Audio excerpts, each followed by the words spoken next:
একটা ছেলে নামাজ পড়ে প্রতিদিন মোনাজাতে একটা মেয়েকে চাইতো। সে প্রতিদিন নামাজ পড়ে সেই একটা মেয়েকেই চাইতো, কিন্তু হঠাৎ করে দেখা গেল সেই মেয়েটার বিয়ে হয়ে গেল এবং সেই ছেলেটা আবার নামাজ পড়ে আল্লাহর কাছে বলে, হে আল্লাহ, আমি তোমার কাছে একটা জিনিস চেয়েছিলাম, সেই জিনিসটা তুমি আমাকে দিলা না।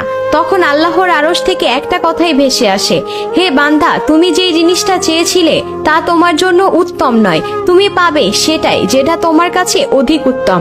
তো আমরা অনেক কিছু আছে যেগুলো আল্লাহর কাছে চাই, কিন্তু আল্লাহ আমাদেরকে ইচ্ছা করেই দেন না, কারণ সেই জিনিসগুলো আমাদের জন্য ঠিক না। Allah has a better plan for you. পাওয়া না পাওয়ার আশা বাদ দিয়ে যেটুকু পেয়েছেন সেটুকু নিয়ে সন্তুষ্ট থাকুন, কারণ আল্লাহ আমাদের জন্য সেটাই বরাদ্দ করে রেখেছে যেটা আমাদের জন্য অধিক ভালো। তো অনেকে বলে যে আমরা এই জিনিসটা অনেক চাইছি, কেন পাইনি? কারণ সেই জিনিসটা হয়তো আপনার কোনো না কোনো ক্ষতি করত, বা সেটা আপনার জন্য ঠিক না, তাই আপনি সেই জিনিসটা পাননি।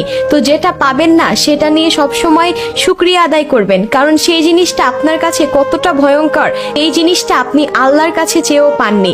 তাহলে আপনি আলহামদুলিল্লাহ বলুন। যা কিছু আছে, আপনি যেই অবস্থানে আছে সেই অবস্থানে থেকে আলহামদুলিল্লাহ বলতে শিখুন।